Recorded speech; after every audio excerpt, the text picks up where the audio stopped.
Thank you all so very much for joining us here for the El Paso History Radio Show, airing in this pre-recorded episode on News Radio 690 KTSM. I'm your host, Andrew J. Polk. Thank you for tuning in, however you may be doing so, be it on air, online, live streaming through the free and reliable iHeartRadio app, or joining us over on the various social media pages we are streaming on for this episode today, including the Facebook page, and of course, they're also on YouTube, youtube.com/El Paso History TV, Twitter at Andrew J. Polk, and twitch.tv, Andrew J. Polk as well.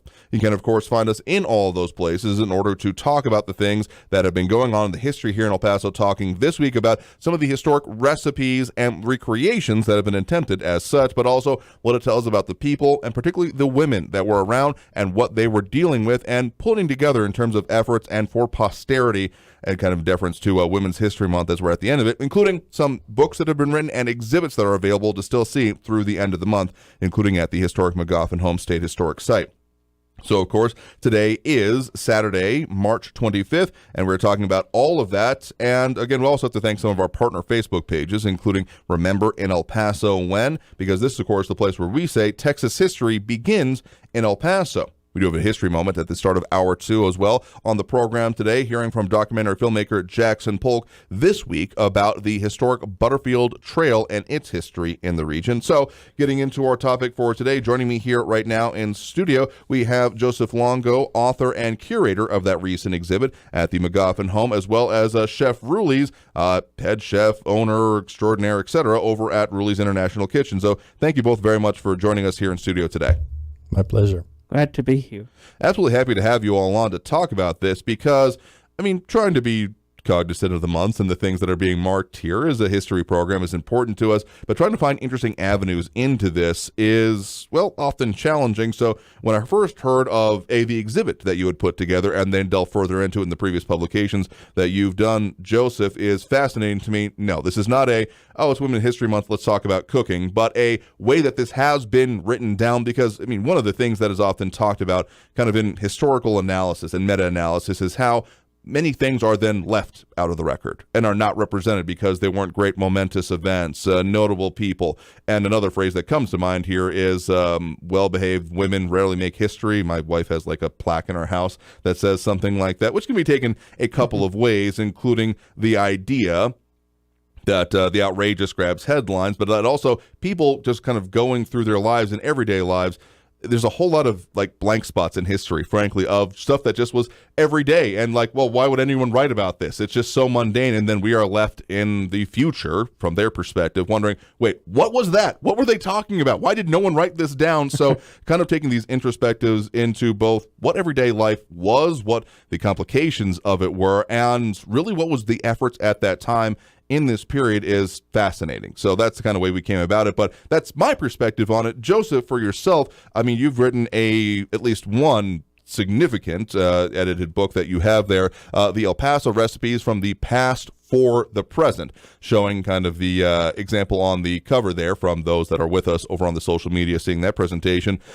The probably easily recognizable, but maybe less so these days, idea of the old recipe little, well, almost card catalog, what would you describe that as, actually, for those who have never seen something like that? It's like a recipe box, Okay. know, where they used to keep recipes, index cards, like type recipes. A lot of people had it, Right. and a lot of people could probably relate to it.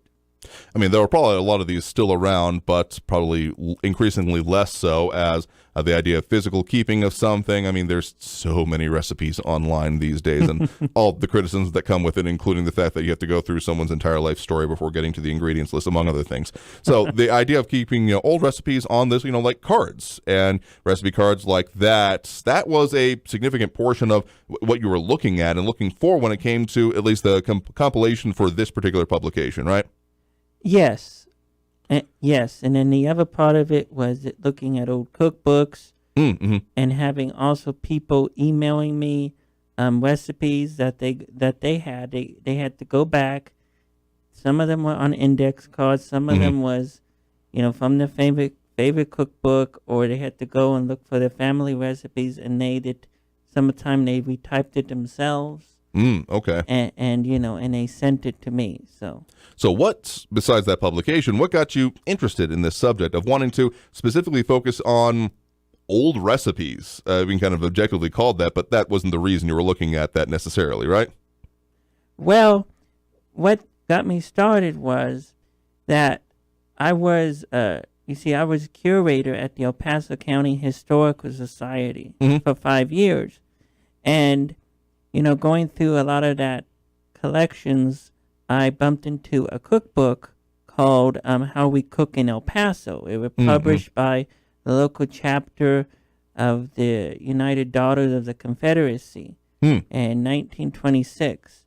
The early publication was actually published in 1909. So I got interested in that because one of the fields of history I've been researching for a long time had been women history. So I recognized a lot of the women names in there because many of them was active in many of the civic clubs and early clubs in El Paso that played a big part, in building hospitals, helping establish schools, helping the poor, stuff like that. So I got interested in seeing some of those names, and I'm not much of a cook myself. I am learning, but that got me interested in learning more about the historical recipes, and I decided to do the project on my own, and also I wanted to try to also help out the society archives. So I started doing that, and there is a page in the book that do talk about the society and do encourage people to donate. The book is free, educational. It's online at the UTEP Digital Commons, I believe, website. And there are other organizations that really greatly helped me and influenced me too. The McGoffin Home, the McGoffin Historical Home Site, where I became a volunteer, and I'm a volunteer now, and I'm on the board of the friend group there, and I got to know Gloria Garza, who works there and who do the cooking classes. The next cooking class will be April 1st at 10 at the Visitor Center, and she'll be making something called Kentucky biscuits. And she taking recipes out of the first community cookbook published in El Paso, the El Paso Cookbook, published in 1898. So I got interested also to them, and so there is a page in there asking them to visit the home. So it's working with different people in the community, including my own family, digging deep in my family history and talking to friends or acquaintances I've known for a long time, and realizing that these recipes were more than just about techniques, kitchen techniques. They told stories. They told a narrative, and so I got more interested. And when I asked people to send their recipes, I said, "Well, can you also send a personal story or a photo of where they got it from?" So that, I hope that answered your question. But those are some of the stuff that sort of inspired me to go with this book. Okay, and again, we also have the exhibition that you've now curated for the McGoffin Home State Historic Site, what they created, women behind the first El Paso cookbooks and their recipes. So again, that's kind of the entry we're talking about this, but not to be missed here, we also, of course, have Chef Rulis, again, of Rulis International Kitchen here with us. And you have done some, and the way this kind of came about was not part of some of our initial announcements or publications on it, because once we started promoting this program, ended up reaching out to you because you have done some work on both researching and even specifically recreating both historic and using historic ingredients and recipes in our region, right? Correct, yes. I started doing a deep dive into the more what you mentioned earlier, the mundane things that get left out of history. But to me, as was just mentioned, recipes carry a story, and in the restaurant business, at least in my business, our business is hospitality, and so when you go to my restaurant, you're going to be entertained, and part of that entertainment is the story behind, the food. And the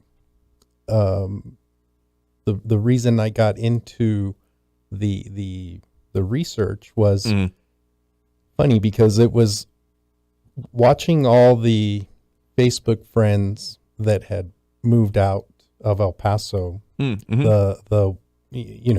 still friends with a bunch of people, and so the number one thing that they kept saying that they missed about the city, the number one thing they missed about the city is the food. And so just hearing that over and over and over again, that's what got me into like, why? Because, I've been to San Antonio, I've been all over the country, and our food is really good, and I'd agree. And San Antonio has its version, of Tex-Mex. It's different food than what we have, but but it was different. Like the way San Antonio came up was very different than the way El Paso and Juarez came up. We're much older. There's been activity here, documented activity here, going back 4,000 years. Right. So I really kind of went back and I got like into the how these foods came about, and through my YouTube channel, I start telling, these stories, and so there's, in the Chuco cooking show, I go back 600 years. So right before the Spanish came, I start looking at the, the Native Americans that were in the region, and and there was a lot. We had Pueblos, we had Apache, there was the Mansos, there was a lot of stuff, and so food evolved from all of the activity that is in the history books, but what was left out was the food part.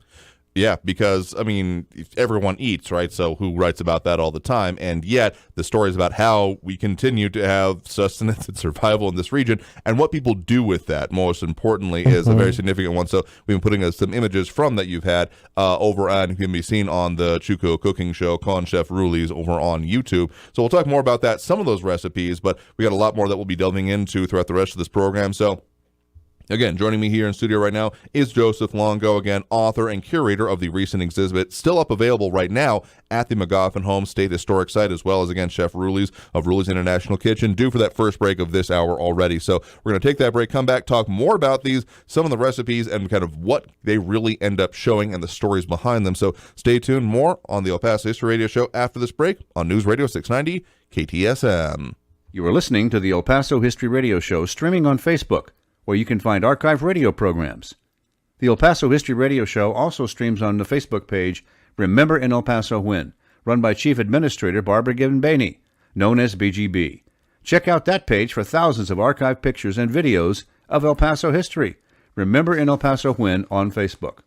Visit Mission Del Rey Southwest for a huge selection of El Paso souvenirs, decor, and gifts. Mission Del Rey features El Paso saddle blanket products and thousands of Southwest, Native American, and Mexico items, plus unique pottery, blankets, and turquoise jewelry.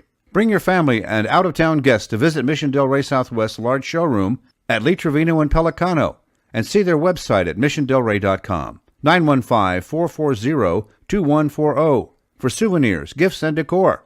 Mission Del Rey Southwest. Pepe's New Mexican Restaurant and Cantina serves the old Griggs Mexican food recipes in a new location at 6761 Doniphan Drive. Enjoy great New Mexican food with cold beer and the Juan and only margarita from the cantina. The managers and cooks from the original Griggs restaurant serve tacos, combination plates, and sopapillas. Get the best Mexican food in the valley at Pepe's New Mexican Restaurant and Cantina, 6761 Doniphan, near Loop 375. Call 877-2152. M1 EP Management Corporation is proud to sponsor the El Paso History Show. If you're tired of the ups and downs of the stock market, invest in real estate. M1 EP manages apartments in El Paso and helps investors buy, hold, and sell property. See the website, m1ep.com. M1EP.com. To learn more about the many benefits and long-term appreciation, call 915-592-4549. 915-592-4549. Many retired El Paso area homeowners don't know where to begin when it comes to downsizing and selling their home. Patrick Tuttle and his Legacy Home team follow a proven process to help retired homeowners sell faster and for more money. Call Patrick Tuttle at 915-588-1850 today and get your home sold faster and for more money. That's Patrick Tuttle at 915-588-1850. Call him today. The El Paso History Radio Show also streams on Saturday mornings on our YouTube channel, El Paso History TV. Go to youtube.com/El Paso History TV for archives of the El Paso History Radio Show. Also on that YouTube channel, you can see for free many other videos, documentaries, and lectures about El Paso area history at youtube.com/El Paso History TV. Additionally, watch a dozen TV documentaries about El Paso history for free there on our YouTube channel. This includes Legends of El Paso's Mountains, Gunfights of the Old West, El Paso's Waco Tanks, Mexican Revolution sites in El Paso, and 8 more TV documentaries produced by El Paso filmmaker Jackson Polk since 2001. And at youtube.com/El Paso History TV, you can watch for free 20 short videos we produced that were broadcast on ABC 7 KVIA TV newscasts. This series is called El Paso History TV and features Spanish missions and churches on El Paso's Mission Trail, plus the Guadalupe Mission in Juarez, Mexico. That church was built in 1659 and is the oldest known adobe building on the El Paso Juarez Valley. It still welcomes Catholic worshipers today. Go to El Paso History TV on youtube.com. You are listening to the El Paso History Radio Show streaming on Facebook, where you can find archive radio programs. The El Paso History Radio Show also streams on the Facebook page Remember in El Paso When, run by Chief Administrator Barbara Given-Baney, known as BGB. Check out that page for thousands of archived pictures and videos of El Paso history. Remember in El Paso When on Facebook.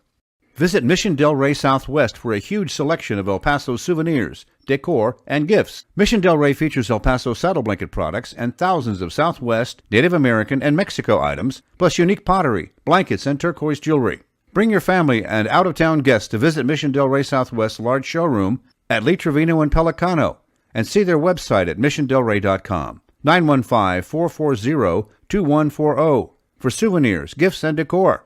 Mission Del Rey Southwest. Pepe's New Mexican Restaurant and Cantina serves the old Griggs Mexican food recipes in a new location at 6761 Doniphan Drive. Enjoy great New Mexican food with cold beer and the Juan and only margarita from the cantina. The managers and cooks from the original Griggs restaurant serve tacos, combination plates, and sopapillas. Get the best Mexican food in the valley at Pepe's New Mexican Restaurant and Cantina, 6761 Doniphan near Loop 375. Call 877-2152. M1 EP Management Corporation is proud to sponsor the El Paso History Show. If you're tired of the ups and downs of the stock market, invest in real estate. M1 EP manages apartments in El Paso and helps investors buy, hold, and sell property. See the website, m1ep.com. M1EP.com. To learn more about the many benefits and long-term appreciation, call 915-592-4549. 915-592-4549. Many retired El Paso area homeowners don't know where to begin when it comes to downsizing and selling their home.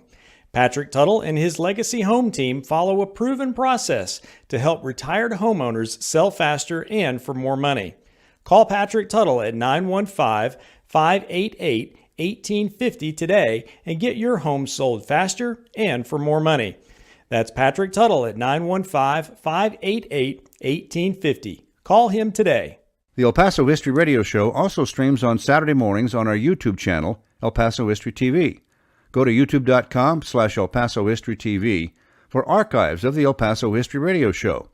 Also on that YouTube channel, you can see for free many other videos, documentaries, and lectures about El Paso area history at youtube.com/El Paso History TV. Additionally, watch a dozen TV documentaries about El Paso history for free there on our YouTube channel. This includes Legends of El Paso's Mountains, Gunfights of the Old West, El Paso's Waco Tanks, Mexican Revolution sites in El Paso, and 8 more TV documentaries produced by El Paso filmmaker Jackson Polk since 2001.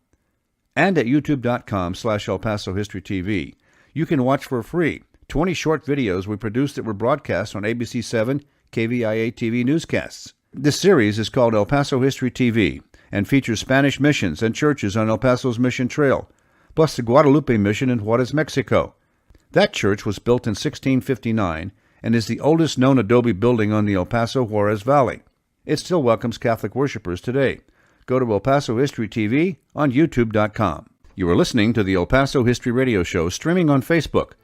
Thank you all so very much for joining us here for the El Paso History Radio Show, airing in this pre-recorded episode on News Radio 690 KTSM. I'm your host, Andrew J. Polk, and we are the El Paso History Radio Show on Facebook. You can go there each and every week for our promo announcements on what is coming up on that week's programs, as well as the full archive, as much as we've been doing online when it comes to these programs, along with the full video presentations that we've been doing for a couple of years now. Also over on the YouTube channel, youtube.com/El Paso History TV, you can again find these episodes, as well as the entire series of El Paso Gold DVDs from Capstone Productions, covering a couple of decades of history, production, and documentary work here in town, uploaded completely free for your viewing pleasure, plus the more recent 20 ABC 7 TV series from El Paso History TV, chronicling some of the important sites and places around the area for kind of the next generation as an introduction, and a little bit delving into it. I was behind the camera on those myself, Bernie Sargent, primarily in front of it. So check those out there, and of course, all the ways we're out on social media. Also, a reminder to support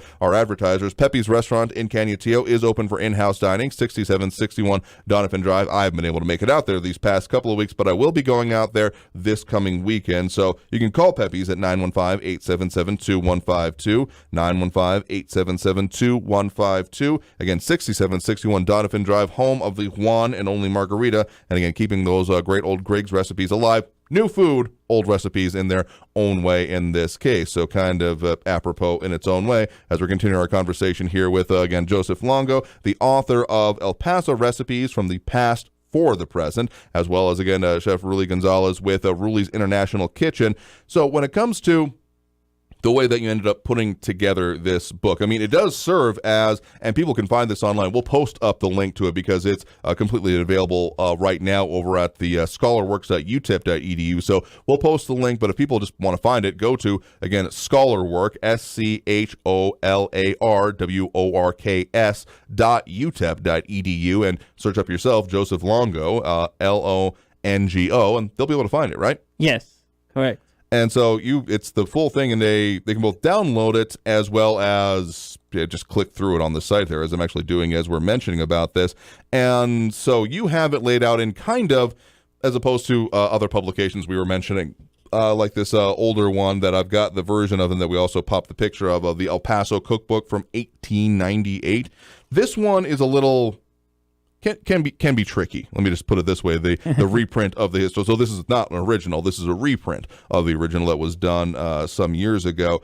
And the way that they are organized is interesting. But I will say that your presentation ends up being more or less functional. I don't know. Is that the right way to put it? How do you think about it? The way you actually have the recipes in the one that you have published. Well, I tried. I studied a lot of all the community cookbooks I could find in El Paso history from 1898 to even to the 70s. Okay. And so I was sort of took a little bit from each, inspired by each of the cookbooks. Oh, okay. And what they had. So at the same time, though, I was also conscious of today. Mm-hmm. And I had my sister, who is a former copy editor at the Times. Yeah, okay. So she was helping me because she had experience editing recipes at the Times. So she was helping me, with the recipes.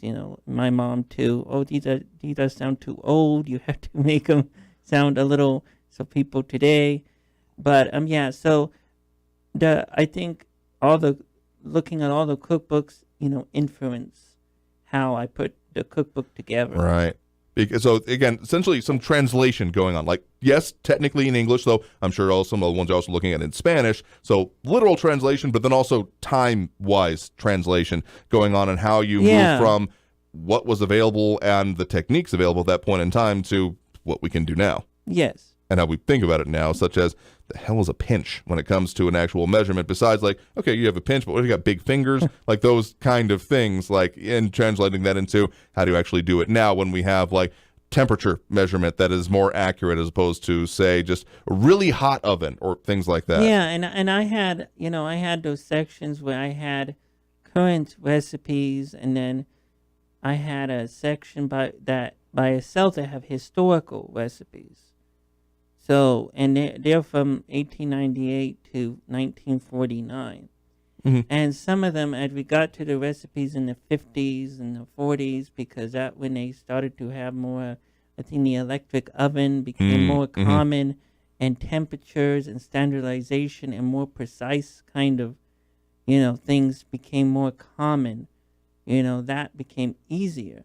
But when it came to the older recipes like slow oven or moderate oven, I did research, and we looked. They have converters online, and also even like today when it came to baking stuff, I do say it recommended 350 because, but I did make it clear in the historical recipes that they did have to experiment, that these recipes were not very much for cooking, even though they could try to cook them, but therefore did to show, the evolution of these recipes and how they change.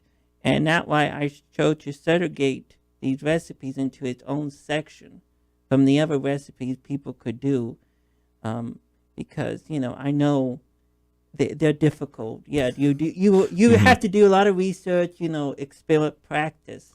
Yeah, and almost the concept you could argue is that some of these recipes weren't as, even this 1898 one, it's very notable that a lot of these here, so I do have, again, the recreation version of it, a lot of the recipes end up just being these blocks of text. So the kind of way we're used to seeing it and the way you actually demonstrate it within the one that you have published, you have like the ingredient list at the top, kind of the modern format that you might expect. Yes. And a lot of these were just, we're just getting into it now. Just chop all the ingredients, and then it'll mention the ingredients as to the progress of it. So there was some pre-reading. You couldn't, it's a different way, a different format, and that is interesting in its own right. But we'll have to talk more about that here in a second, because we already got to take that next break right now. Again, that's Joseph Longo. Again, joining us also in studio is Chef Rulis from Rulis International Kitchen. We'll talk more about like what it is to try to translate those kind of recipes into action, like what you have done. But among other things, just a whole lot more we're delving into as we'll talk further about this. So stay tuned. More on the El Paso History Radio Show after this break on News Radio 690 KTSM. You are listening to the El Paso History Radio Show, streaming on Facebook,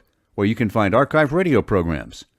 The El Paso History Radio Show also streams on the Facebook page Remember in El Paso When, run by Chief Administrator Barbara Gibbon-Bainey, known as BGB. Check out that page for thousands of archived pictures and videos of El Paso history. Remember in El Paso When on Facebook. Visit Mission Del Rey Southwest for a huge selection of El Paso souvenirs, decor, and gifts. Mission Del Rey features El Paso saddle blanket products and thousands of Southwest, Native American, and Mexico items, plus unique pottery, blankets, and turquoise jewelry. Bring your family and out-of-town guests to visit Mission Del Rey Southwest's large showroom at Lee Trevino and Pelicano, and see their website at missiondelrey.com. 915-440-2140 for souvenirs, gifts, and decor. Mission Del Rey Southwest. Pepe's New Mexican Restaurant and Cantina serves the old Griggs Mexican food recipes in a new location at 6761 Doniphan Drive. Enjoy great New Mexican food with cold beer and the Juan and only margarita from the cantina. The managers and cooks from the original Griggs restaurant serve tacos, combination plates, and sopapillas. Get the best Mexican food in the valley at Pepe's New Mexican Restaurant and Cantina, 6761 Doniphan, near Loop 375. Call 877-2152. M1 EP Management Corporation is proud to sponsor the El Paso History Show. If you're tired of the ups and downs of the stock market, invest in real estate. M1 EP manages apartments in El Paso.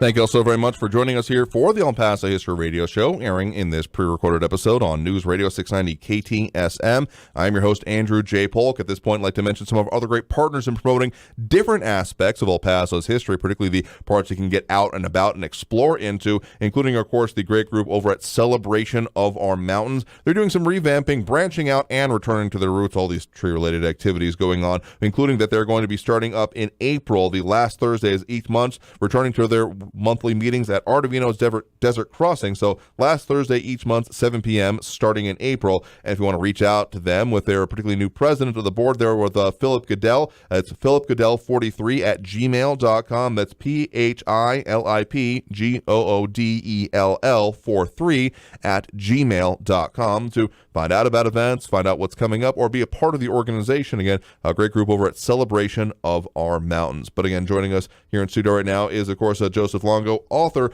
and a curator of a recent exhibit still going on right now at the McGoffin Home State Historic Site that we'll be talking further about as well. But then, of course, Chef Rulis from Rulis International Kitchen. So you have taken a couple of stabs at both recreating, but even just kind of interpreting recipes as well as what was available in our time frame. So kind of one case in point there that is available over on, again, your YouTube channel with specifically the Chuco cooking show called Chef Rulis, is that a while back you went out to the El Paso Desert Botanical Garden at the Keystone Heritage Site, and you were looking at kind of what was available there. And so even pre-recipes technically is what we're talking there about, just kind of interpreting what was available and what people could have eaten at that point in time, and then taking a modern-ish spin on it, right?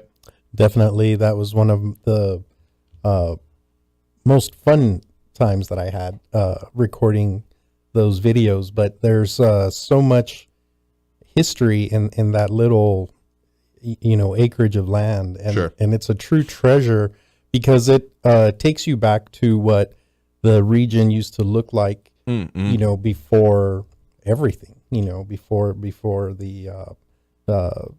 the Spaniards came out and and did their thing. But it was really fun because Mike Gaglio out there is so knowledgeable, and so we were out there picking basically plants that were available back then.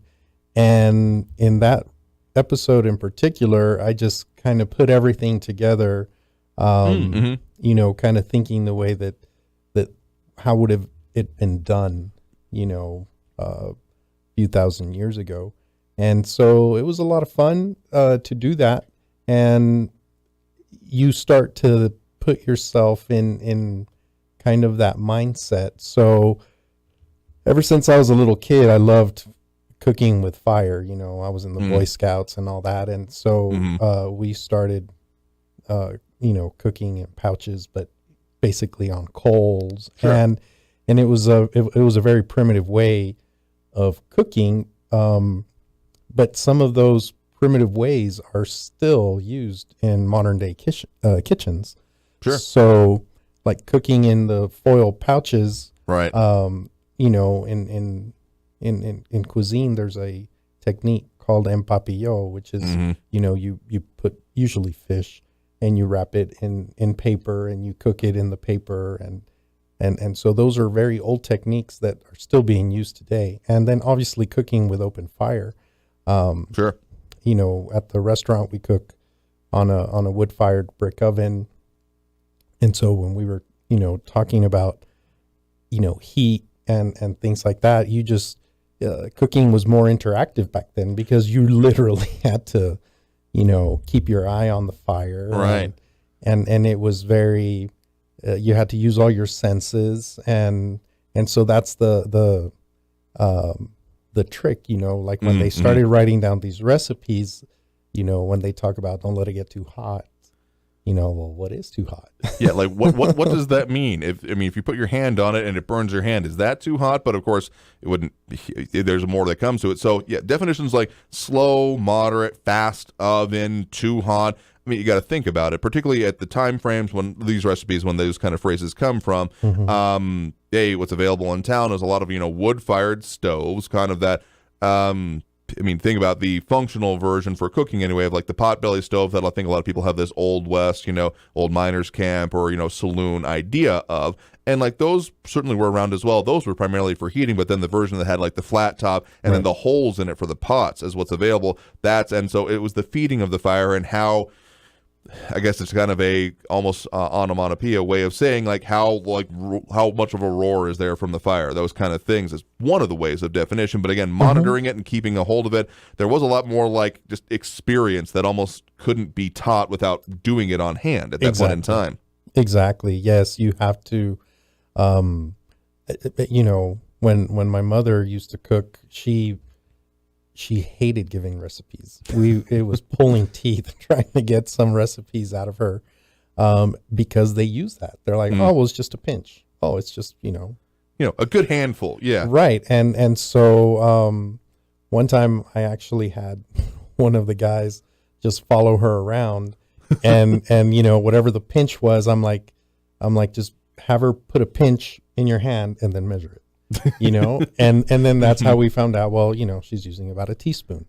And, and so we, even in modern times, grandmothers don't like to give away their recipes. And so, they give you these cryptic, measurements, and that's what I found interesting in the books, that it talks about, like, if you're going to cook these recipes, it's like you're going to have to do some trial and error. And and as you become experienced as a cook, it gets easier, obviously, because when you look at the ingredient, like for me, looking at it, I saw a lot of lobster on that. A surprising and like seafood, oysters, among other things. A lot of oysters, which I still have issues having in our region in any kind of not really cooked way as it is. And particularly at that point, again, 1898. Right. Thinking about that deviled crab, one of those great locally available, not at all recipes kind of thing here. I mean, one of the things that's interesting about this and what it then reveals, and this is what you end up focusing on, Joseph, as well, is what is the history around this here? Because, there aren't a whole lot of Rio Grande oysters out there. Exactly. So there's a couple of, essentially assumptions you have to make about. So this was clearly, even if you didn't know, when the arrival of the railroads were in town, that this would have had to have been after that because, sure, again, someone could have dragged a bushel of oysters across the desert to get it out here, but anyone willing to try those after that point in time would have been probably no longer in the historic record, let's just put it that way, even in their own time. So those are some of the kind of things that you use the recipes as kind of a starting point, but then delve further into it and reveal what is behind it as well, right? Yes. And you're correct. That book came after the railroads, and a lot of these oysters and lobsters, salad especially, they were of recipes that were served for the wealthy, the elite, and that was important. With this book, I found out studying all these community cookbooks that they do have a class marker. Now, a lot of them were done by more upper class Anglo women. And it was really hard to find any early recipes by Hispanic women. And I did find one in 1949 done by the Herald Post, where a food editor named, her pen name was Sally Loon, and she did have a column in the El Paso Herald Post, and she published all these recipes sent to her by people from all over El Paso, from different social classes, different ethnicities. So I was able to find some recipes. But it's also important to realize that in that book, too, the first cookbook in 1898 and other cookbooks, that some of these Hispanic recipes, the Anglo women who came here, like the McGoffins and some of the early settlers, they loved the Hispanic culture in the recipes, but they interpreted the recipes, they adapted the recipes their own way. Right. And I know one of them, I think it was an enchilada recipe by Mrs. Stevens. She used, I think, corn cakes. She said, if you can't find tortilla, use corn cakes, which as a Hispanic is a sin. That would not be a suitable substitution. But anyway, it depended on the individual person.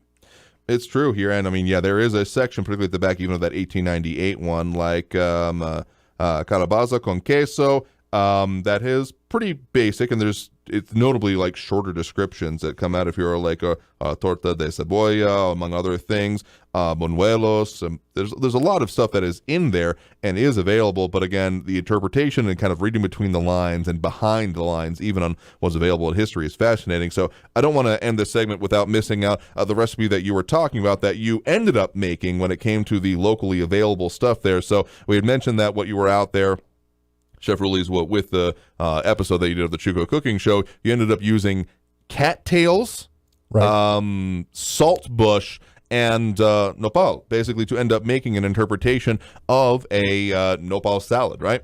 That's correct. Yeah, we picked everything with the help of Mike out there, and we went back into the kitchen, and I just started, cooking them.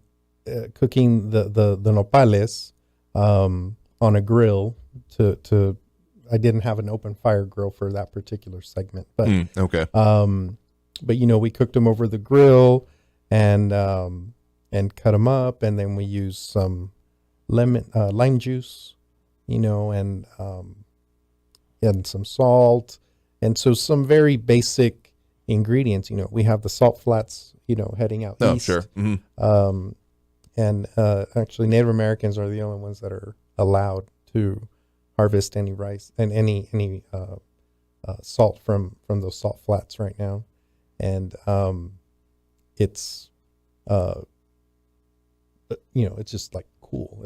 There's like cool Yeah. things that a lot of people in El Paso don't realize. And those I mean, that salt area flats are. on its own has its own history of Oh yeah. importance to our local region and even of conflict. So that's a story. We've talked about the salt wars, among other things, in previous stories or in previous episodes around here. So tell you what, we're going to take that next break right now. Again, that's Chef Rulis of Rulis International Kitchen. Also joining us here in studio, Joseph Longo, author of the book and the recent exhibit over at the McGoffin Home State Historic Site. We'll talk more about these and more on the details and the history that this reveals behind the recipes after this next break. So stay tuned for more on the El Paso History Radio Show on News Radio 690 KTSM. You are listening to the El Paso History Radio Show, streaming on Facebook, where you can find archive radio programs. The El Paso History Radio Show also streams on the Facebook page Remember in El Paso When, run by Chief Administrator Barbara Gibbon-Baney, known as BGB. Check out that page for thousands of archive pictures and videos of El Paso history. Remember in El Paso When on Facebook. Visit Mission Del Rey Southwest for a huge selection of El Paso souvenirs, decor, and gifts. Mission Del Rey features El Paso saddle blanket products and thousands of Southwest, Native American, and Mexico items, plus unique pottery, blankets, and turquoise jewelry. Bring your family and out-of-town guests to visit Mission Del Rey Southwest's large showroom at Lee Trevino and Pelicano and see their website at missiondelrey.com. 915-440-2140 for souvenirs, gifts, and decor. Mission Del Rey Southwest. Pepe's New Mexican Restaurant and Cantina serves the old Griggs Mexican food recipes in a new location at 6761 Doniphan Drive. Enjoy great New Mexican food with cold beer and the Juan and only margarita from the cantina. The managers and cooks from the original Griggs restaurant serve tacos, combination plates, and sopapillas. Get the best Mexican food in the valley at Pepe's New Mexican Restaurant and Cantina, 6761 Doniphan, near Loop 375. Call 877-2152. M1 EP Management Corporation is proud to sponsor the El Paso History Show. If you're tired of the ups and downs of the stock market, invest in real estate.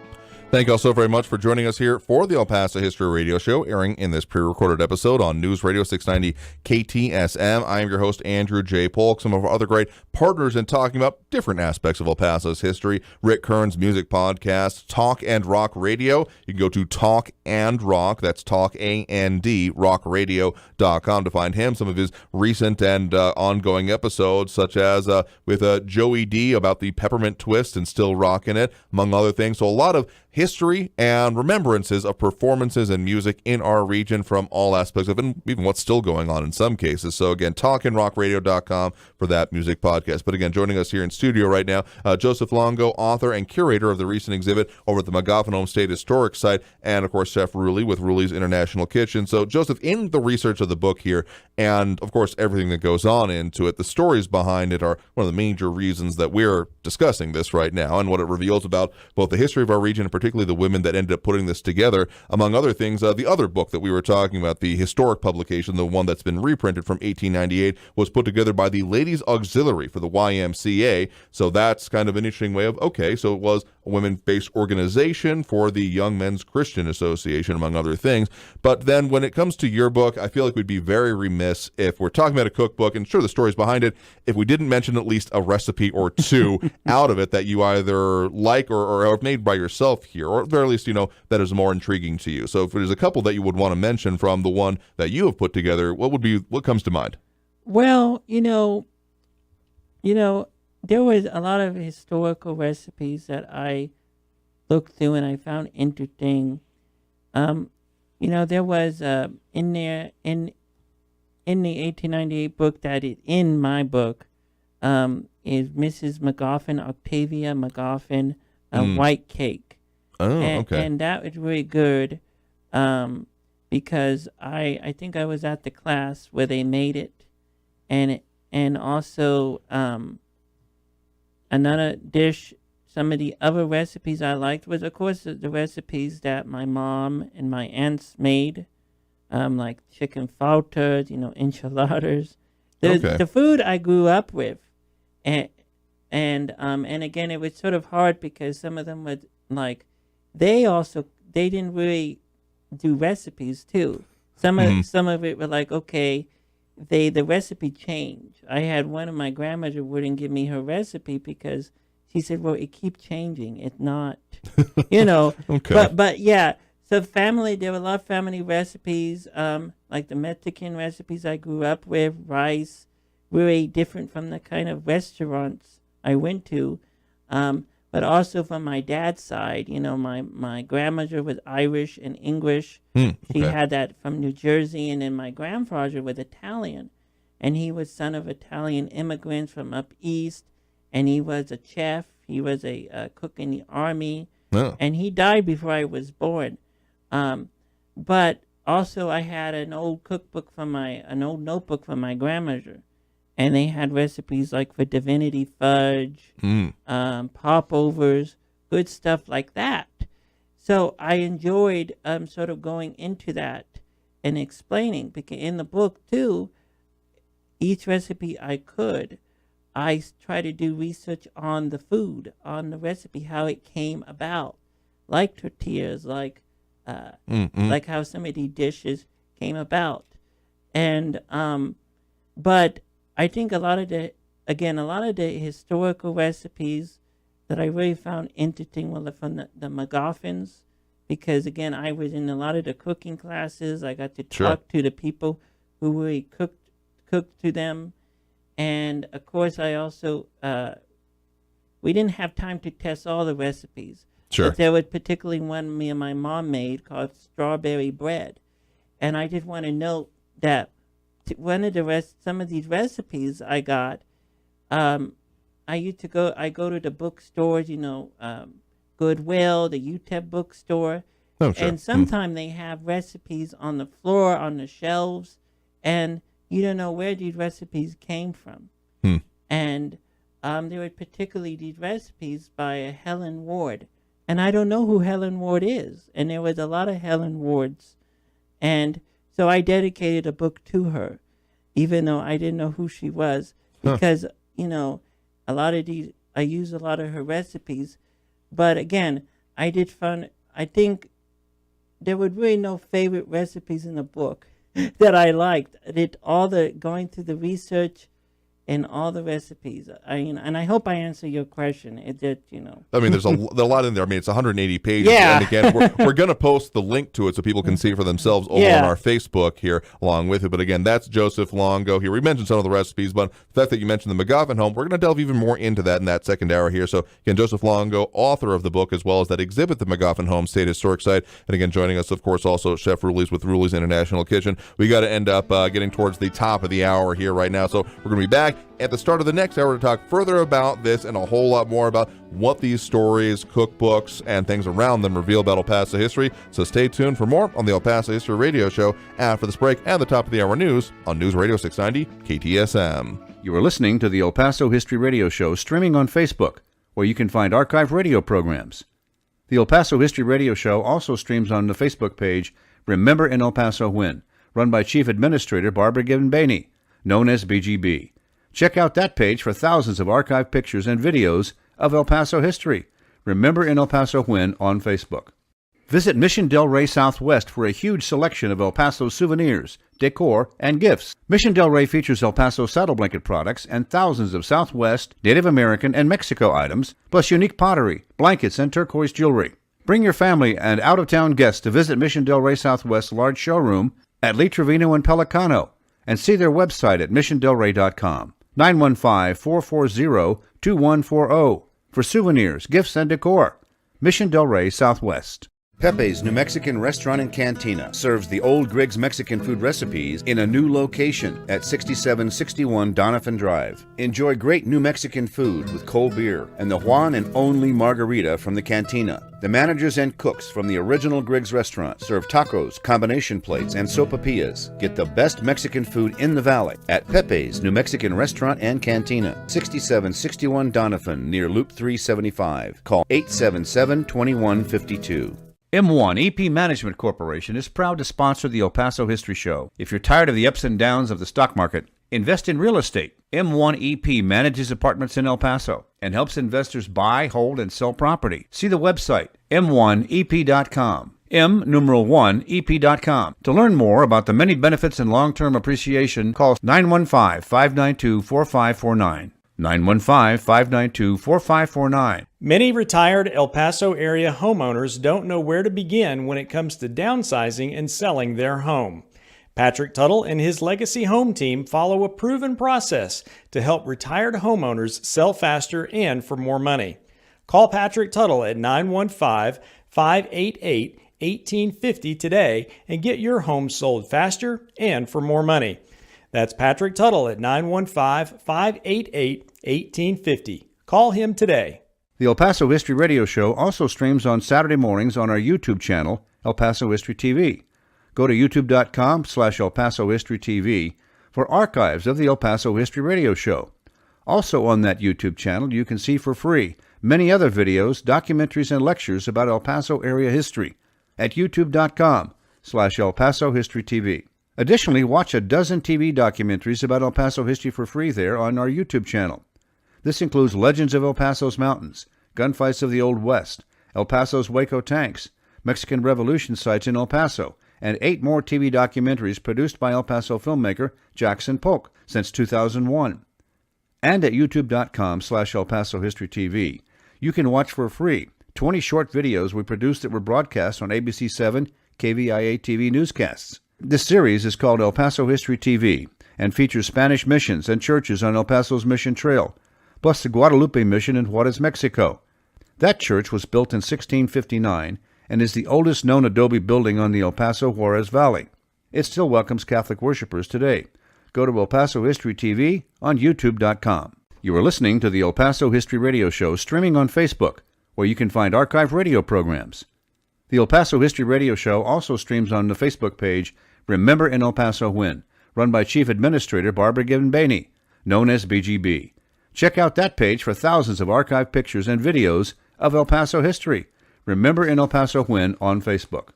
Visit Mission Del Rey Southwest for a huge selection of El Paso souvenirs, decor, and gifts. Mission Del Rey features El Paso saddle blanket products and thousands of Southwest, Native American, and Mexico items, plus unique pottery, blankets, and turquoise jewelry. Bring your family and out-of-town guests to visit Mission Del Rey Southwest's large showroom at Lee Trevino and Pelicano and see their website at missiondelrey.com. 915-440-2140 for souvenirs, gifts, and decor. Mission Del Rey Southwest. Pepe's New Mexican Restaurant and Cantina serves the old Griggs Mexican food recipes in a new location at 6761 Doniphan Drive. Enjoy great New Mexican food with cold beer and the one and only margarita from the cantina. The managers and cooks from the original Griggs restaurant serve tacos, combination plates, and sopapillas. Get the best Mexican food in the valley at Pepe's New Mexican Restaurant and Cantina, 6761 Doniphan, near Loop 375. Call 877-2152. M1 EP Management Corporation is proud to sponsor the El Paso History Show. If you're tired of the ups and downs of the stock market, invest in real estate. M1 EP manages apartments in El Paso and helps investors buy, hold, and sell property. See the website, m1ep.com. M1ep.com. To learn more about the many benefits and long-term appreciation, call 915-592-4549. 915-592-4549. Many retired El Paso area homeowners don't know where to begin when it comes to downsizing and selling their home. Patrick Tuttle and his Legacy Home team follow a proven process to help retired homeowners sell faster and for more money. Call Patrick Tuttle at 915-588-1850 today and get your home sold faster and for more money. That's Patrick Tuttle at 915-588-1850. Call him today. The El Paso History Radio Show also streams on Saturday mornings on our YouTube channel, El Paso History TV. Go to youtube.com/El Paso History TV for archives of the El Paso History Radio Show. Also on that YouTube channel, you can see for free many other videos, documentaries, and lectures about El Paso area history at youtube.com/El Paso History TV. Additionally, watch a dozen TV documentaries about El Paso history for free there on our YouTube channel. This includes Legends of El Paso's Mountains, Gunfights of the Old West, El Paso's Waco Tanks, Mexican Revolution sites in El Paso, and 8 more TV documentaries produced by El Paso filmmaker Jackson Polk since 2001. And at youtube.com/El Paso History TV, you can watch for free 20 short videos we produced that were broadcast on ABC7 KVIA TV newscasts. This series is called El Paso History TV and features Spanish missions and churches on El Paso's Mission Trail, plus the Guadalupe Mission in Juarez, Mexico. That church was built in 1659 and is the oldest known adobe building on the El Paso Juarez Valley. It still welcomes Catholic worshipers today. Go to El Paso History TV on youtube.com. You are listening to the El Paso History Radio Show streaming on Facebook, where you can find archive radio programs. The El Paso History Radio Show also streams on the Facebook page Remember in El Paso When, run by Chief Administrator Barbara Gibbon-Bainey, known as BGB. Check out that page for thousands of archived pictures and videos of El Paso history. Remember in El Paso When on Facebook. Visit Mission Del Rey Southwest for a huge selection of El Paso souvenirs, decor, and gifts. Mission Del Rey features El Paso saddle blanket products and thousands of Southwest, Native American, and Mexico items, plus unique pottery, blankets, and turquoise jewelry.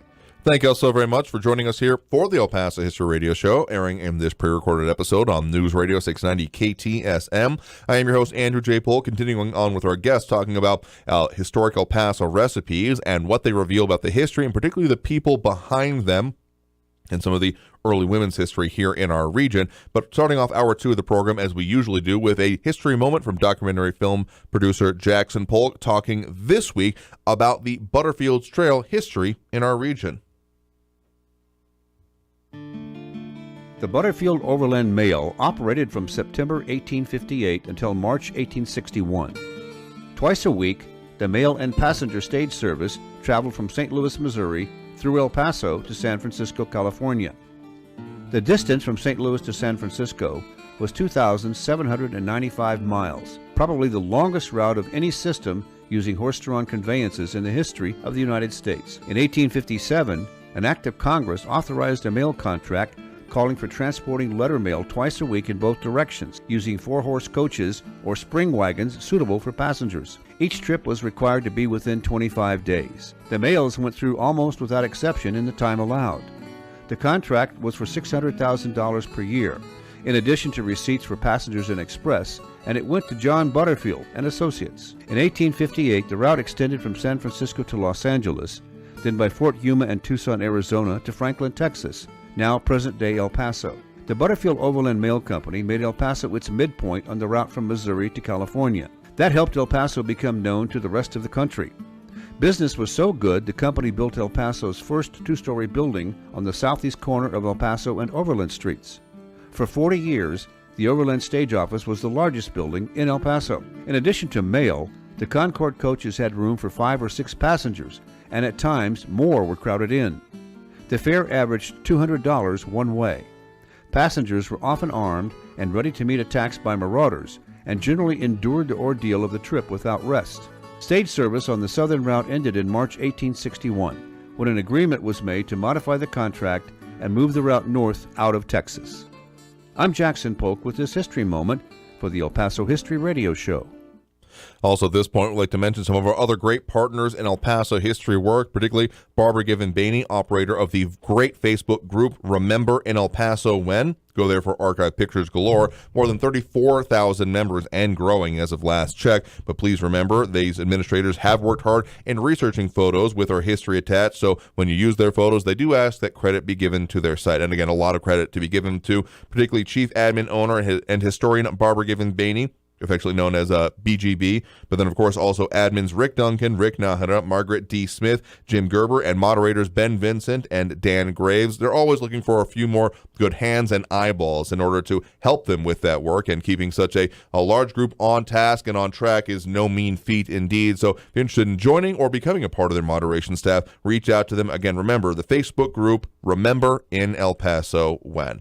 But again, joining us here in studio right now, continuing our conversation as we did from the previous hour with Joseph Longo, author and curator of the recent exhibit at the McGoffin Home State Historic Site, to which I have heard they will be also streaming this broadcast as we have it on today as it is airing, as well as, again, Chef Rulis with Rulis International Kitchen, talking about some of the historic recipes, the people who put them together, and what it reveals about the history, and particularly the history of women and everyday life here in El Paso. So we've had a couple examples that we have talked about, particularly from some of those historic cookbooks, and there's one that I have marked here that I want to mention. It is for pecan candy, 1 pound shelled pecans, 1.5 pounds granulated sugar, 1 cup water. So honestly, it's one of the standouts in that way that it actually lists all the ingredients at the start from this 1898 cookbook. But then it says, boil sugar and water until it falls ropey from a spoon. Then put in pecans and stir off of the fire until it becomes white. Grease a platter with butter, spread the candy, put on a sprinkle of cinnamon. When cold, break into pieces. So we would almost call that more like brittle from this kind of modern standpoint. But also, the reason I bring this one up specifically is that the recipe is credited to Mrs. Joseph McGoffin, which is, of course, very much related to the McGoffin Home State Historic Site. And I believe that refers to, as would be known by her first name, Octavia McGoffin at that point in time of that house there that has, of course, streets named down there, among other things. And so that's a kind of as good a segue as I could imagine to get into the exhibit that you now have down there. Again, Joseph, what they created, women behind the first El Paso cookbooks and their recipes. Because, again, that's a pretty good entryway into this, not just let's just talk about cooking, and yeah, there were some people who did it, but really, again, delving into who was behind these things, because if you had never heard of that name before, Mrs. Joseph McGoffin or Octavia McGoffin, you may not be totally blamed for not understanding that that entry has a whole lot of history behind it and what it reveals about essentially what they considered available at the time. Like, boiling sugar and water together is not something that is often considered modern practice, among other things. Like, there's different ways to make caramel at this point in time, and arguably better ways, but they had what they had, among other things, and what was available. But so when it comes to this exhibit and how you put this together, how did this one, I mean, obviously there can be a direct line drawn from your cookbook, but this exhibit specifically, how did this come about? Well, I was collecting old recipes, and one of the things I was doing is I was going on eBay and buying old, they sell old cooking notebooks that people, in estate sales, and I was really interested, and I purchased from different years. But I also became interested because of my experience at the McGoffin home with the cooking classes, but also I'm a volunteer and I work with the archives and the collections, and I'm helping with processing a new donation they got from the family for Octavia Tia Gasco, which is Octavia McGoffin. It was her granddaughter, right? And she was the last living descendant, and they're reinterpreting 2 rooms for Tia Gasco, who lived there when it was still a museum. So I was going through a lot of that new donation stuff, and I found a lot of stuff like recipes, cooking utensils.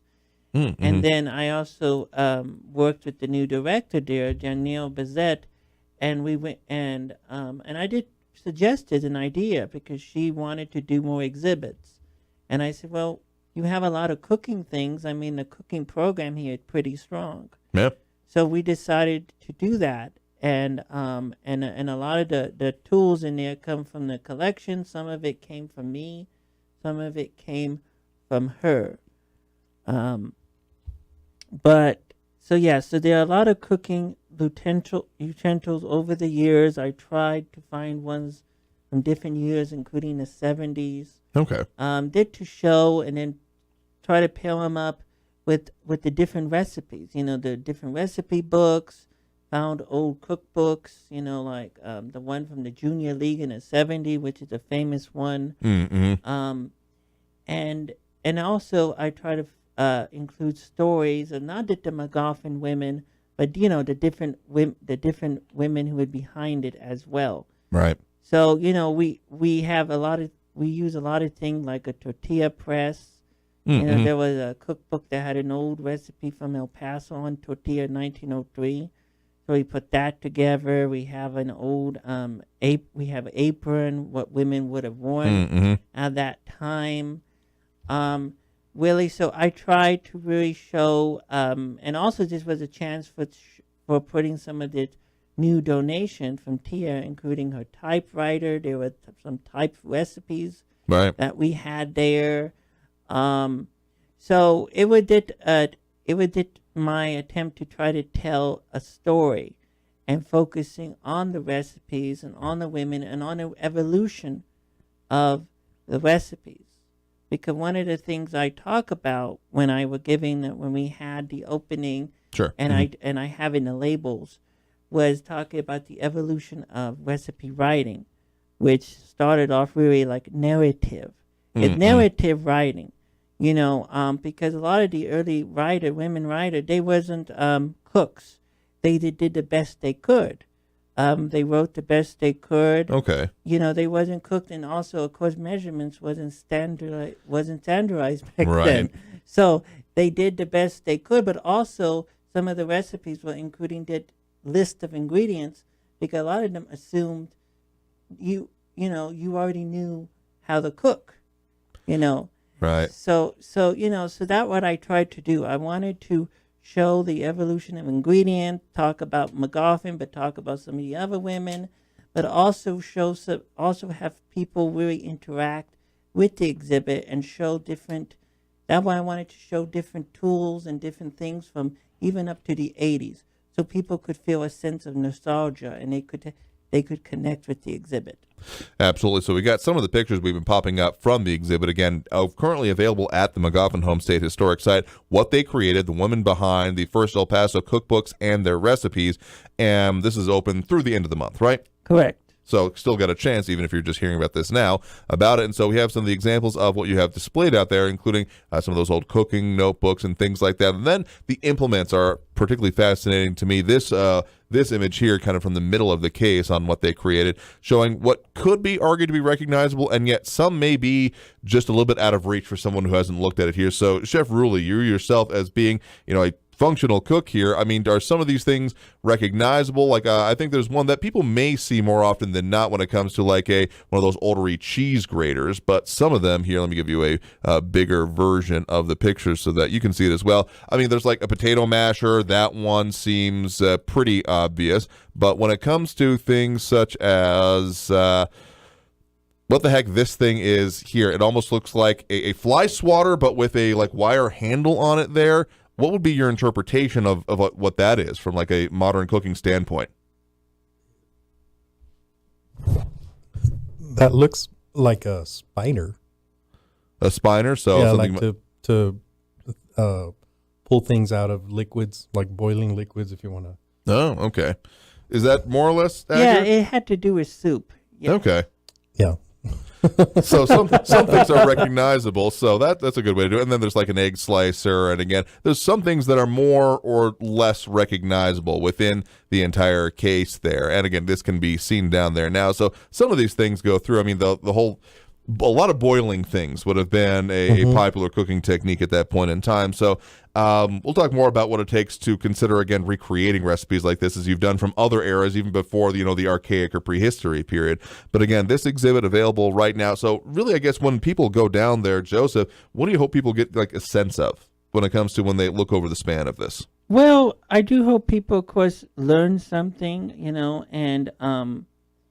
and learn something about El Paso history. And like I said, I want people to have a personal connection, even people who may not like history, but they could, or may not really know about history, but they can connect it to other ways, like to the recipes. They can remember, oh, my grandmother made that. Because I've observed people looking at the exhibit and they get excited. They say, oh, my grandmother had that, or, ooh. So that's what I hope people will get. And also I hope people will get people to the McGoffin home. And other historical sites are important, of course, but because so many people live in El Paso, born and raised, and they tell me, the ones who come, I haven't heard of this place. So it's important to get people to the historical sites, so they know about El Paso history. I will fully agree with you on pretty much every point on there, particularly getting out and seeing these places. So again, that's Joseph Longo, author and of course curator of the recent exhibit, and of course joining us here as well. We'll talk further with Chef Rulis with Rulis International Kitchen. So got to take that next break. So stay tuned for more on the El Paso History Radio Show after this brief break on News Radio 690 KTSM. You are listening to the El Paso History Radio Show, streaming on Facebook, where you can find archive radio programs.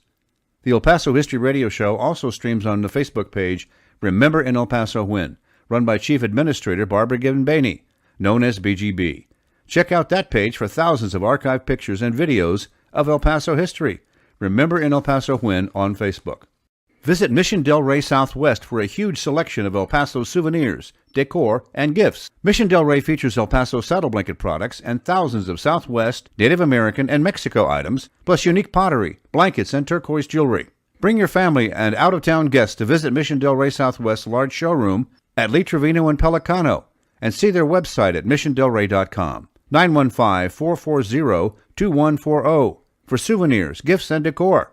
Mission Del Rey Southwest.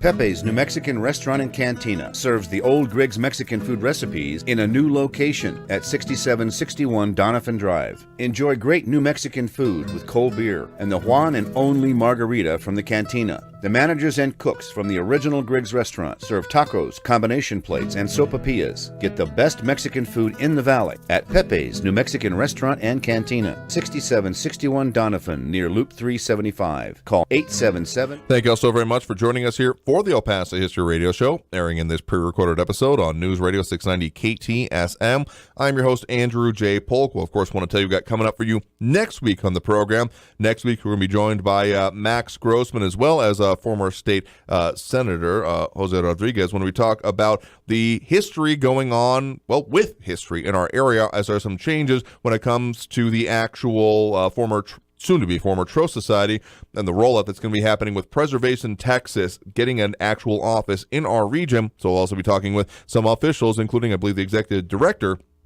currently planned for with Preservation Texas. So all about that, what is going on and what the history reflected in there and how it will be handled. So stay tuned for that next week on the program there. So again, still joining us in studio right now, again, Joseph Longo, author and curator of the recent ongoing exhibit at McGoffin Home State Historic Site, as well as Chef Rulis with Rulis International Kitchen. So when we start talking about, and I put you kind of on the spot there with interpreting what that implement was, but when you start, again, approaching recipes like this and some of the older ones that you have either sought to research or even sought to recreate in some cases, we had mentioned your archaic interpretation of, the interpretation of archaic ingredients in a modern setting. But when it comes to an actual, past recipe where things are written down in some format or another, how do you even begin to approach that? And what kind of does it tell you, or at least do you think about, those who were doing it at that time, at the point when it was written and created for? Well, I think one of the recipes that kind of talk to that point would be for gumbo. A lot of people don't know, and I agree with what both of you guys have said. Like El Pasoans born here know very little about the history, and it's so rich in history. And so when we talk about the Buffalo Soldiers, you know, that first regiment, most of them were from New Orleans. Yeah. And so they were, you know, brand new freed slaves, and they still had a lot of their African roots. And when they came over to El Paso, when they were stationed at Fort Bliss, they were tasked with monitoring the water rights of the Rio Grande, but they were also entrusted with the aftermath of the salt wars that we alluded to earlier. So they were the kind of the keepers there, right?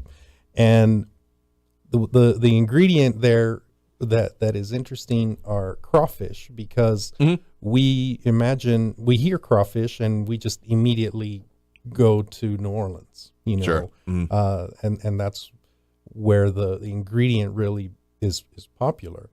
But there were plentiful crawfish here back in the 1860s. I mean, you can still find them in the canals, you know, the irrigation canals and all that. You can still find crawfish, but they were very abundant back when the Buffalo Soldiers were here. Yeah, with the Rio Grande not being the concrete channel that is today, and how it would sometimes move, create marshlands. And again, that's another reason that the as you were out there, the Keystone Heritage Site is significant, because that kind of like cattails and marshland and things like that was much more prevalent. The Rio Bosque wetlands is a good example, and one of the other places you can visit that demonstrates that. But that kind of tall grasses and areas like that would have been a good haven for them. So they were even able to, okay, sure, mini lobsters, if you want to call it that, with the crawfish, we're able to source something like that. Yeah, and they were very plentiful. So, having Cajun food or Creole food, in El Paso back in the 1860s, the late 1860s, was quite common among that regiment. And then what you see is just kind of ingredients and recipes start to get absorbed, and other people start to use them. Sure. But some of those classics, like gumbo, some of the early recipes you'll find are just like the ones that we see here in these old books. They're just like, okay, you get your Trinity, throw it on, and do your roux and make sure it's dark, and it's really more about technique when you're talking about gumbo, because gumbo takes a long time more than anything, because you gotta stir that roux, make sure it doesn't burn, and then just bring it up, to that color, that dark color that people, especially from Louisiana, look for. They'll judge you by the color of your gumbo. Yeah, that dark brick color that is very, very difficult to do, particularly if you don't even have a constant source of heat that you're not having to constantly shove more wood into. So there's a lot, again, the way that these recipes on their own way reveal history is fascinating. We're going to talk more about that. Got to take that next break already here. So again, that's Chef Rulis of Rulis International Kitchen. Of course, also with us here, Joseph Longo, author and curator of the recent and ongoing exhibit at McGoffin Homestead Historic Site. We'll talk more about really what these things reveal and what we're really getting at with all of this and can be seen. So stay tuned for more on the El Paso History Radio Show after this quick break here on News Radio 690 KTSM. You are listening to the El Paso History Radio Show, streaming on Facebook, where you can find archived radio programs. The El Paso History Radio Show also streams on the Facebook page Remember in El Paso When, run by Chief Administrator Barbara Given-Baney, known as BGB. Check out that page for thousands of archived pictures and videos of El Paso history. Remember in El Paso When on Facebook. Visit Mission Del Rey Southwest for a huge selection of El Paso souvenirs, decor, and gifts. Mission Del Rey features El Paso saddle blanket products and thousands of Southwest, Native American, and Mexico items, plus unique pottery, blankets, and turquoise jewelry. Bring your family and out-of-town guests to visit Mission Del Rey Southwest's large showroom at Lee Trevino and Pelicano, and see their website at missiondelrey.com. 915-440-2140. For souvenirs, gifts, and decor. Mission Del Rey Southwest. Pepe's New Mexican Restaurant and Cantina serves the old Griggs Mexican food recipes in a new location at 6761 Doniphan Drive. Enjoy great New Mexican food with cold beer and the one and only margarita from the cantina. The managers and cooks from the original Griggs restaurant serve tacos, combination plates, and sopapillas. Get the best Mexican food in the valley at Pepe's New Mexican Restaurant and Cantina, 6761 Doniphan, near Loop 375. Call 877-2152. M1 EP Management Corporation is proud to sponsor the El Paso History Show. If you're tired of the ups and downs of the stock market, invest in real estate. M1 EP manages apartments in El Paso and helps investors buy, hold, and sell property. See the website, m1ep.com. M1ep.com. To learn more about the many benefits and long-term appreciation, call 915-592-4549. 915-592-4549. Many retired El Paso area homeowners don't know where to begin when it comes to downsizing and selling their home. Patrick Tuttle and his Legacy Home team follow a proven process. Thank you all so very much for joining us here for the El Paso History Radio Show, airing in this pre-recorded episode on News Radio 690 KTSM. I'm your host, Andrew J. Polk. Of course, you can find our promos each and every week over in El Paso Inc. in the B section, more often than not, where they, of course, help us promote the history as well as a lot of the other in-depth reporting that they do in and around the region. So El Paso's business journal, El Paso Inc., is available for home or business delivery. To get your copy or even get your digital subscription, you can go to elpasoinc.com. That's elpasoinc.com. Greatly appreciate their support in promoting what we do, as well as, again, all the other things going on and stories here in our region. So, again, joining here in studio right now is Joseph Longo, author and curator of the recent exhibit and ongoing right now at the McGoffin Home State Historic Site, as well as Chef Rulis Gonzalez over at Rulis International Kitchen, not too far down the street from us here, actually. But the location of the McGoffin home that this exhibit is at, again, the What They Created, the women behind the first El Paso cookbooks and their recipes, it's significant in its own way. It's a kind of the translation of history we're talking about, because it's, well, what we would consider practically downtown these days. I mean, it's kind of a stone's throw away from the big buildings, but certainly like central El Paso is where it is these days. And it's surrounded by a whole lot of other bigger buildings, even some, I want to say, the Housing Authority Home El Paso developments right nearby it. So it's a pretty well-developed area, but at that point in time when it first came about, when it was out there, and the reason it's significant, among other things, we've, of course, had the McGoffin Home administration and, more of the recent leaders on with us to talk about this, but for those who have missed that, it used to be out in the middle of nowhere. It used to be out in the boonies for what it was in El Paso, and the way that has changed is kind of a further case in point of the significance of, well, these recipes and the people who lived with them at the time. Would you agree, Joseph? Yes. So when it comes to, again, the kind of what you reveal behind it, so, I mean, there are certain other ones, such as, again, that El Paso cookbook from the Ladies Auxiliary for the YMCA. And one further note I want to make about this book is that it almost reads, or at least looks like, essentially one of the older, I mean, they're all pretty old now, the actual telephone books, because it's just full of ads for different things throughout it, interspersed with the recipes. And so the interesting thing about that is it shows both community support, but also the community support that had to be wrangled in order to have something like this happen. So when it starts about what it reveals about the history behind it, so this being one of the first published cookbooks existing in the region, when you think about what it took to like get that done about something that was otherwise considered, maybe by some at the time as, again, mundane or, beneath notice of needing publication. So even just the creation of this, what is some of the research you've been able to find into kind of the significance of that?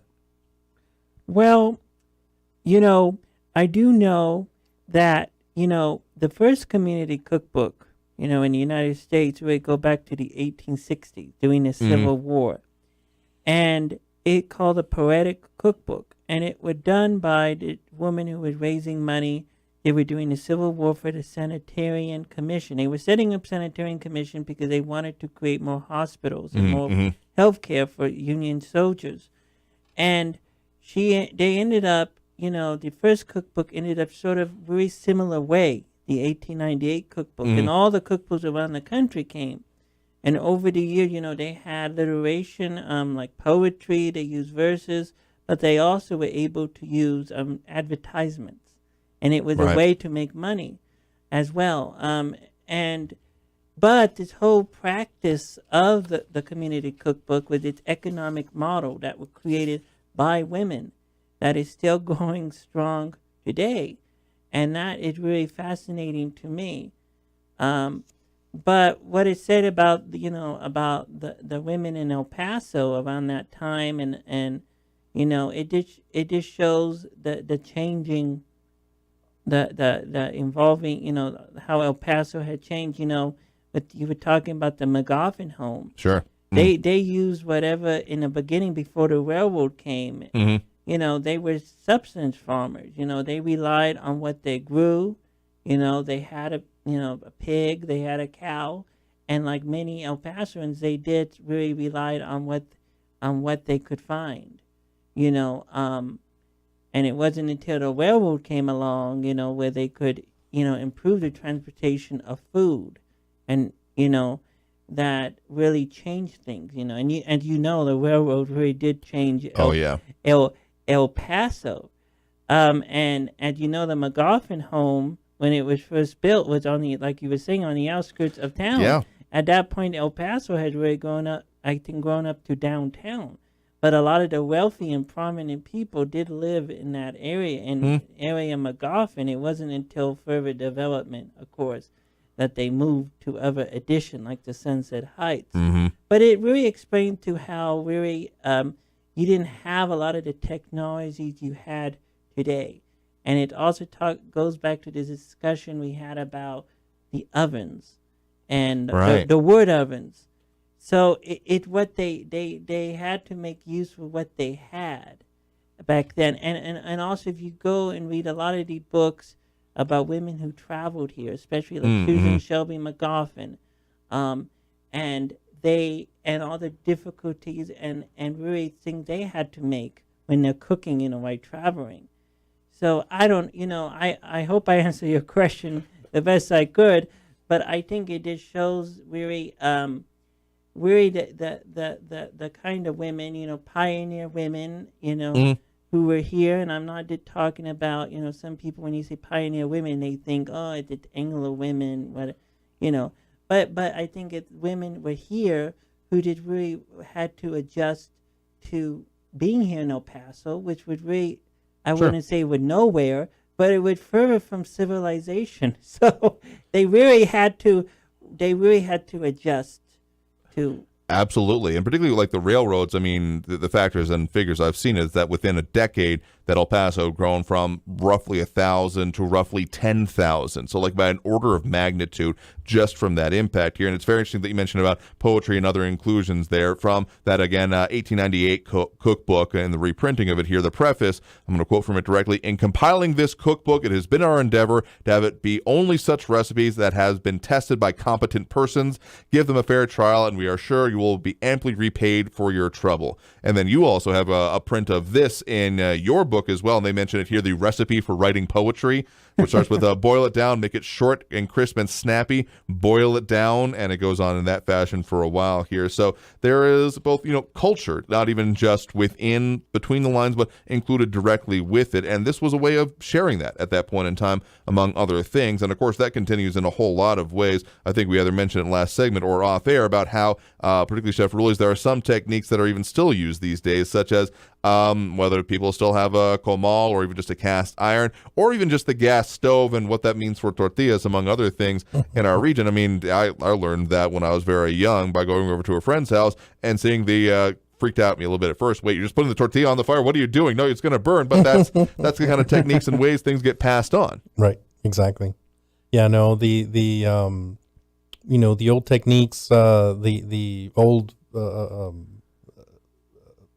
contraptions and, right. and tools that they used. I can see, how Joseph was saying how people get excited and they see things that their grandma used to have and things like that. So, we get excited. My sister and I just received a gift from a friend of the restaurant, which is an old distill. It's to distill water. Okay. And my grandmother used to have it, and it's made out of like volcanic rock, and you Wow. put water in it, and it just kind of goes through the rock, and at the end of it, you get something full of minerals, and it cools it down, like going through the rock. And as children in Mexico, we were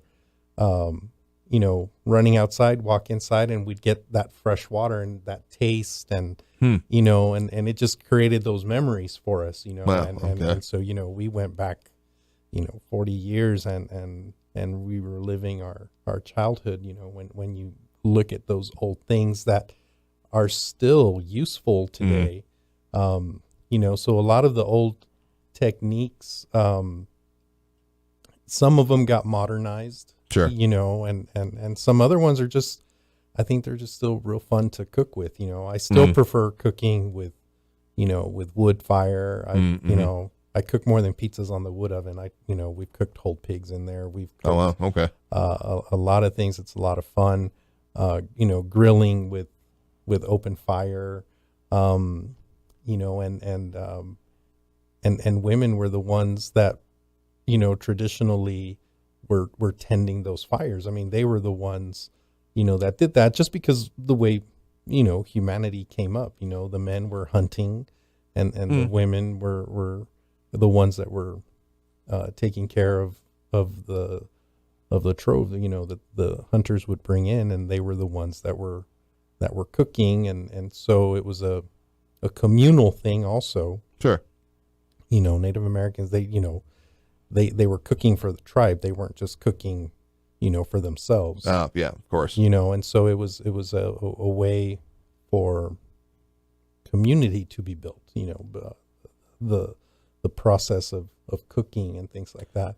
And it's often said that food is culture, because Definitely. it's almost, it's often attempted in the modern day and age, but it's almost really impossible to separate a location from what is produced there and what can be eaten there. And again, Yes. sure, in the modern day, the availability, the railroad is kind of an example of Right. stuff being brought in that wasn't available there before. But otherwise, there's been whole movements in the modern day to return to, what's seasonal, what's local, eat local, within ranges, those kind of things. So Right. there's almost not even just in a historical way of this, but in a modern sense, a desire to still see that and to feel that impact, and not have this idea of, well, particularly from restaurants, the sanitization of everything available all the time. But no, let's reflect what is around us and what's part of us here. And that's kind of part of what these recipes do in a way, because they show both what was available and what was becoming available because of transportation, but then also just what people were doing and how they were surviving and how they were going about their lives in our area. Right. The everyday, the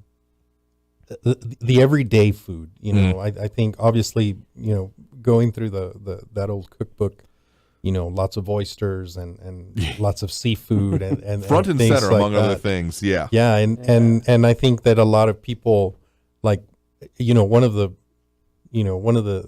theories that I have, is that the reason flour tortillas are so prevalent in northern Mexico and in the Southwest was actually because of the Chinese, because the Chinese were, they were building the railroads, and they were traveling, however many yards were laid that day. That's Sure. how far the camp moved. And eventually that interaction of cultures, because if you follow where the flour tortilla is popular, it coincides with the railroad. And so there was a collaboration, there was interaction, between the two cultures, and eventually, the Mexican culture started using more flour tortillas, but they're only popular in the north. Not that the Chinese invented the flour tortilla, because there are recipes for flour tortillas predating the Chinese arrival Sure. to the U.S. or to modern day U.S. But the popularity definitely coincides, with them. And then here more locally, when we're talking about ingredients and culture and how you can't really separate them, chiles toreados, like they're super popular. You can get them even at Café Central. You can ask for them, and they'll they'll give them to you. And I ask everybody, well, where do they come from? And it's like, Mexico. That's Mexican. And I'm like, and the soy sauce? And that's where people are like, they're like, oh, and it's like, yeah, it's all because we had interaction with Chinese, and there's more. There are a lot of Chinese. There's a lot of Chinese influence in northern Mexican cuisine that I think gets overlooked. Because of the time that all of these things were happening. Sure. So, the Chinese went underground, and I'm sure you guys have done a show on the the underground city, basically down in Sunset Heights and stuff like that. And so a lot of their stories went with them. Yeah, Turtle House and things like that. But the stories of both cultural interaction, cultural diffusion, how things were spread around, definitely another inseparable part of all of this. But tell you, we got to take that last break right now. Coming out of this, we'll wrap up and close out the show. So stay tuned for this last bit on the El Paso History Radio Show here on News Radio 690 KTSM. You are listening to the El Paso History Radio Show, streaming on Facebook, where you can find archive radio programs. The El Paso History Radio Show also streams on the Facebook page Remember in El Paso When, run by Chief Administrator Barbara Gibbon-Bainey, known as BGB. Check out that page for thousands of archive pictures and videos of El Paso history. Remember in El Paso When on Facebook.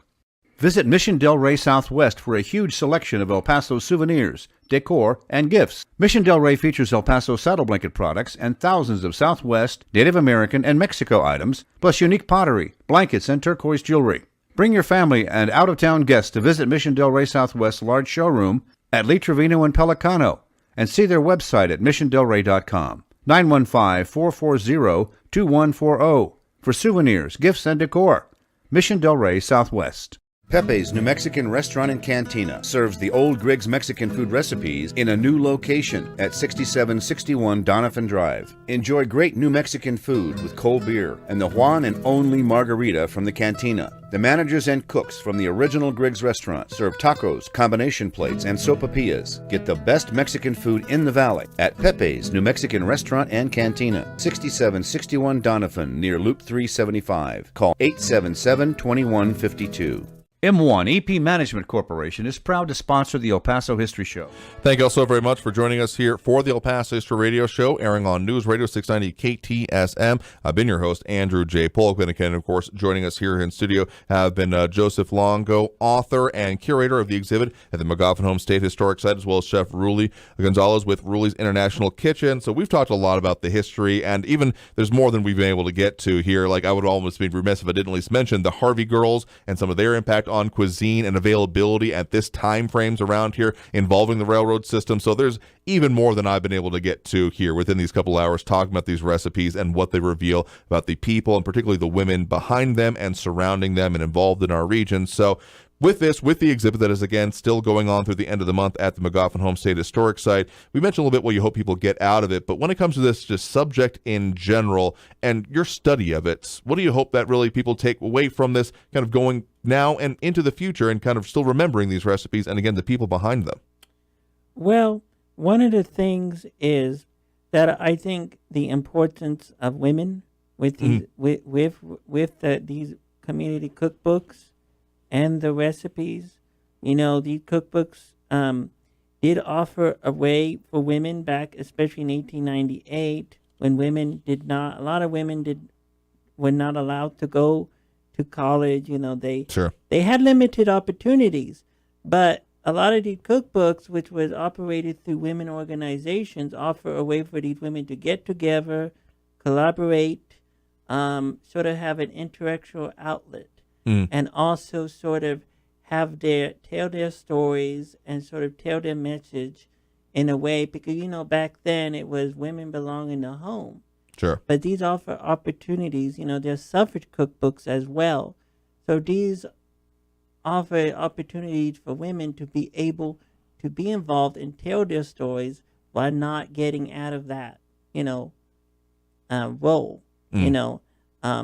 so I would like people to get that out of that, women and their role in it. Also, the importance of preserving these family recipes. Absolutely. And educating their future generations and connecting it to El Paso histories, and also examining a cookbook and old recipes and realizing that just like any historical document, they should be examined, and their historical value should be determined just like any other document. Absolutely. And a lot of I'm sure there's people out there that might be thinking, oh, maybe there's something like up in the attic that I forgot about or something like that, that maybe they should go and re-examine, because there's always interesting things to be found out in the community. And so for you, Chef Rulis, particularly when you're looking at, analyzing these as a, functional chef, and again, imagining the people that were behind at these points in time, what are some of the most important things that come to you? Well, I think it's about community, breaking bread. It's really, that's what it boils down to. People were out there making history, but they still had to go home Right, eat, yeah. and so that to me is very important. And there are a few, food anthropologists that, Sure. that have studied this, of course. But it's not the main, vein of anthropology. But to me, obviously, I love eating, and to me, eating has always been, brings memories of my mom, of my grandmother, because they were the ones that were, in the kitchen and feeding, the family.